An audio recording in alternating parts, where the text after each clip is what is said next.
마지막으로 간증하실 분은 익명을 요구하셨어요. 왜냐하면 자신이 이제 간증자로 섰는데 자기 입술이 자꾸 이렇게 보여지기 위한 그런 입술이 되는 것 같고 자꾸 자기가 하나님의 영광을 가리는 것 같다. 그래서 그러면 익명으로 해서 읽기만 하겠다 했더니 그건 오케이 하셔서 왜냐하면 이제 저의 의도는 뭐 주목을 받기보다 수련의 은혜를 참여 못하신 분들 좀 같이 누렸으면 좋겠고 네. 그리고 또 그 간증문을 작성하진 않았지만 작성해달라고 그렇게 부탁을 했는데 작성하지 못했지만 동일한 은혜 아니면 또 내가 생각지 못한 은혜 이걸 좀 나누고 싶어서 네, 좀 부탁을 드렸어요. 그래서 한번 읽어볼게요. 들어보세요. 새롭게 품 수련의 간증문 매너리즘을 극복하고 다시 아이와 같은 신앙으로 이렇게 제목을 부제를 달았어요. 독후감 쓸 줄 알아요? 원래 부제를 이렇게 다는 거예요. 사실은 달아보면 나에게 어떠한 이게 책인지 뭐 아니면 어떠한 평인지 딱 나오거든요. 작년 20살이었던 저에게 청대부는 새롭고 재미있는 곳이었습니다. 코로나로 인해 여러 제약들이 있었지만 끝나지 않을 것 같았던 수험 생활에서 벗어나 또래 청년들이 인도하는 찬양을 들으며 청대부에 대한 사랑이 느껴지는 박사님의 설교를 들을 수 있음에 감사했습니다. 그러나 올해 처음으로 초등 2부 교사와 다락방 순장으로 섬기며 주일이 조금은 두려워지기 시작했습니다. 제 믿음이 부족한데 또 다른 영혼을 사랑으로 품어야 한다는 것은 정말 어려운 일이었습니다. 저는 그저 맡은 일을 실수 없이 해내야 한다는 부담감을 가지고 주일이 아닌 일요일을 보내고 있었던 것입니다. 어쩌면 당연스럽게 예배를 기대하고 사모하는 마음이 줄어들기 시작했습니다. 이번 수련회의 준비 과정 또한 때로는 저에게는 하나의 맡은 일로 느껴질 때도 있었지만 다시 부흥할 수 있다면 정말 좋겠다. 하나님에 대한 사랑을 회복할 수 있다면 정말 행복하겠다 하는 간절한 마음이 있었습니다. 처음 수련회가 시작되고 목사님께서 모태신앙, 순장, 임원들 자신이 매너리즘에 빠져있는 것은 아닌지 점검해 보아야 합니다. 가장 조심해야 하는 사람들이에요 라는 말씀을 하셨을 때부터 고개가 절로 끄덕여지며 마음의 문이 열리기 시작했고 정말 오랜만에 어떤 직무에서 벗어나 온전히 예배를 통해 은혜를 받을 수 있었습니다. 찬양과 기도를 할 때 손을 들고 눈물을 흘릴 수 있음에 얼마나 감사하고 행복했는지 저는 지금도 잊을 수 없습니다.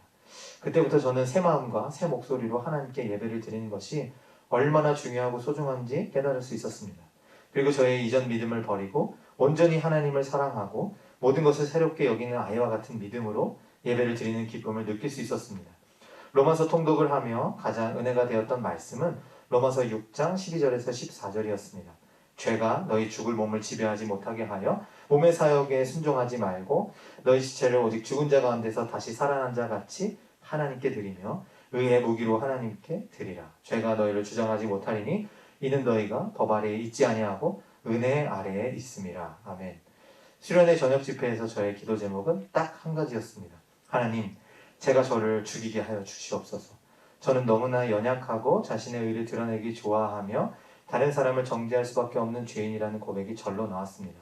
이런 제가 하나님께 저의 생명을 드리기 원합니다. 하나님께서 저의 미래를 책임져 주시고 저를 크게 써주시옵소서라고 기도했습니다. 두 번의 저녁 집회는 정말 너무나 행복한 시간이었습니다. 제가 다시 하나님께 눈물을 흘리며 기도할 수 있는 간절함을 되찾았다는 벅차오름을 경험할 수 있었습니다. 저는 말로 표현할 수는 없지만 하나님께서 청대부의 기도와 찬양 소리를 들으시고 정말 그 자리에 임재하셨다는 것을 그저 마음으로 알 수 있었습니다. 하나님께서 로마서 통독을 통해 저에게 깨달음을 주셨던 말씀은 로마서 14장 1절에서 4절이었습니다. 믿음이 연약한 자를 너희가 받되 그의 의견을 비판하지 말라. 남의 하인을 비판하는 너는 누구냐? 그가 서 있는 것이나 넘어지는 것이 자기 주인에게 있음에 그가 세움을 받으리니 이는 그를 세우시는 권능이 주께 있음이라. 아멘. 저 또한 믿음이 부족한 교사이자 순장이지만 그래도 교사와 순장이기에 저보다 믿음이 약한 이들을 만날 때면 그들의 생각과 행동을 정죄할 때가 있었습니다. 그러나 하나님께서는 로마서를 통해 저에게 너는 도대체 누구이길래 나의 하인을 비판하느냐? 그들이 서고 넘어지는 것은 오직 주인인 나에게 있는 것이다. 그들이 마침내 세움을 받으리니 이는 그 모든 권능이 나에게 있는 것이다 라고 말씀하셨습니다. 이를 통해 저 또한 특별할 것 없는 하나님의 종에 불과한데 다른 이들의 믿음을 정죄하고 비판하는 것은 옳지 않다는 하나님의 가르침을 마음 깊이 새길 수 있었습니다. 저는 이번 수련회에서 어쩌면 청대부 순장으로서 청대부에 아무런 도움이 되지 못했을지도 모릅니다. 여러 프로그램을 준비하는 스텝, 수련회 찬양단 그 어떤 것도 하지 않았기 때문입니다. 그저 평범한 수련회 조언으로서 수련회에 온전히 동화되어 많은 은혜를 받고 싶은 이기심이 있었습니다. 그러나 하나님께서는 제가 스스로 청대부의 부흥을 위해 기도하게 하셨고 스태프들과 찬양단, 목사님께 감사하는 마음을 주셨습니다. 청대부가 눈치 보지 않고 마음껏 뛰며 손을 들고 울게 하신 하나님 아버지께 무한한 영광을 돌리고 수련회가 순조롭게 진행될 수 있도록 수고하신 모든 분들의 손길에 무한한 감사를 드립니다. 저는 말씀 읽기를 즐거워하며 예배를 사모하고 하나님이 주신 은혜에 늘 감사하는 사람으로 살아갈 수 있도록 매 순간 안도하지 않는 신앙생활을 하기로 결단했습니다. 물론 또 넘어지고 좌절하겠지만 저는 제가 연약한 사람이라는 것을 너무나 잘 알게 되었습니다. 다시 하나님께 회개하고 또 제가 저를 죽이게 하여 주시라고 기도할 것입니다. 늘 믿음을 새롭게 하는 하나님의 자녀가 될 수 있도록 거짓 믿음을 경계하는 사람이 되겠습니다. 네, 이렇게 간증을 적어주셨는데 박수 부탁드려요. 누군지 모르지만 이 자리에 앉아 계신데 참 귀한 간증이죠. 우리